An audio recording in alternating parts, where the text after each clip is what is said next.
Yes, of course.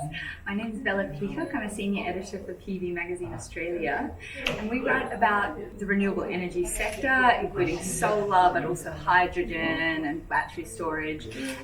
There's 15 different outposts, so I'm based in Australia, but we have 15 locations, and the headquarters in Berlin, in Germany, and I've been with the company now for 4 years.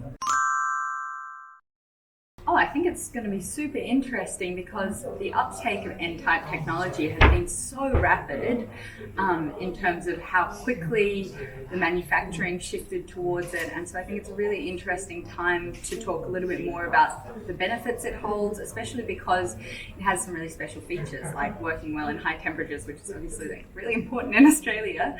And so I think getting a little bit more information about how it works technically and scope, it's a really important and crucial time to do it right now.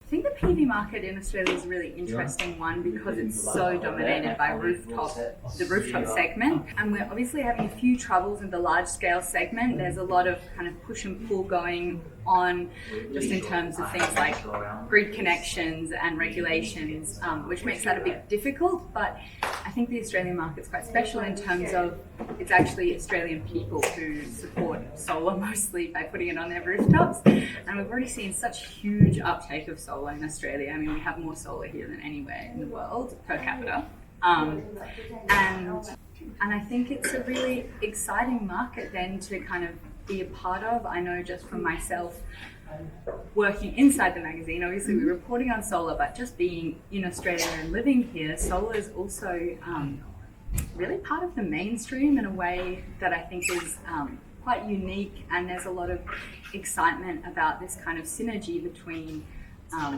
individual household savings and also helping to decarbonise the grid. I think that will be really interesting. It's probably a better question for Warwick Johnson. But I would say that solar for rooftops, so the distributed energy kind of systems, will show no signs of slowing. They're still a really exciting area. I would expect that we're kind of probably seeing similar numbers to last year, perhaps a little bit more. I think the large scale segment is a little bit more difficult this year. There's been obviously a few troubles kind of last year getting a lot of big solar farms connected. So while there's a lot of projects in the works, I'm not quite sure if the large scale segment will be rebounding already this year after kind of the dip last year.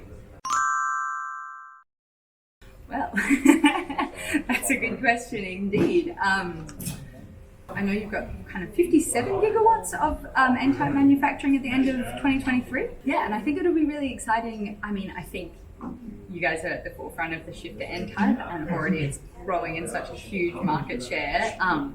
So I think my expectations would be that there would be a lot of growth and excitement around that. And if you've got those production capacity lines well established, you're going to be in a really solid footing.